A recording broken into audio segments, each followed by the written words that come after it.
Hi, my name's Kishore Hari, and I founded Down to a Science, BayAreaScience.org, and Everyday Einstein. So Down to Science, a monthly science discussion night, it really came out of just, I love to talk science with my friends, and if a beer is in my hand, all the better.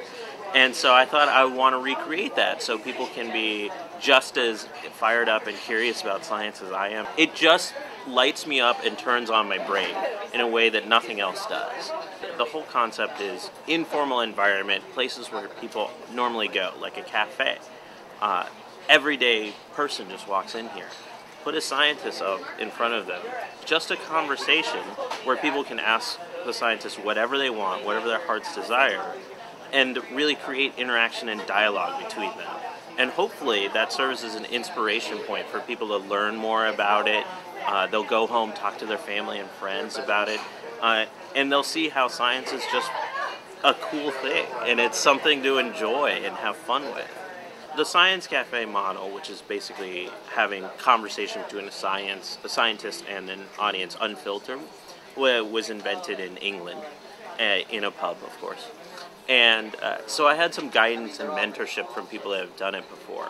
But when it came down to it, it basically was, I really love this idea and concept. Now it's time to just put it in action. So I called up my friends and put together an email list of my friends and said, hey, I'm going to do this. What do you guys want to, what would you go hear a talk about from a scientist? And, we live in San Francisco. The first thing everyone said was earthquakes. Like, is there going to be another one? Is it going to destroy everything around us? So I just, called up the USGS, got an earthquake scientist to come, and we had a conversation. People want to know.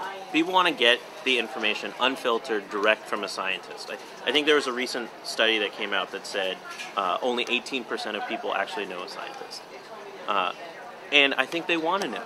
I think when you hear stuff like climate change, you want to talk to the person that's in the trenches working on it, face to face, instead of just reading about it or getting the spin from the media.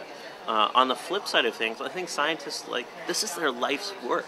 And any chance to really talk about that work unfiltered in a new way, with a receptive audience that really cares about what you're up to, they jump at the chance. So I think both sides really have come together at the right time, because there are a lot of critical issues that are happening right now in this country that are related to science. And I think it's just sort of the perfect confluence of events that have come together to make this a reality. And you know what? The beer doesn't help. It doesn't hurt. And once I saw this conversational model working, I was like, I need to make sure more people have access to it, which is the genesis for BayAreaScience.org. I'm going to list them all. Here are all the things you can go to. Check them out, because it's so much fun. So no matter what you're doing, when you're doing it, you can find a science event that really speaks to you. And I said to myself, why can't we do this for people that don't have access? This is great. Let's take it to the next level. And for me, the next level is going into communities that have no access, have no relationship to a scientist at all, and having conversations with them. And that was the genesis of Everyday Einstein, is saying, hey, we have this great dialogue model where everyone feels on the same plane. There's no separation. Let's take that to communities that feel that separation more than anyone else. One of the things I'm really excited about that I'm working on right now is developing a model where research scientists talk to multiple sclerosis patients without a doctor being right there. And establishing that connection so they can start to work together.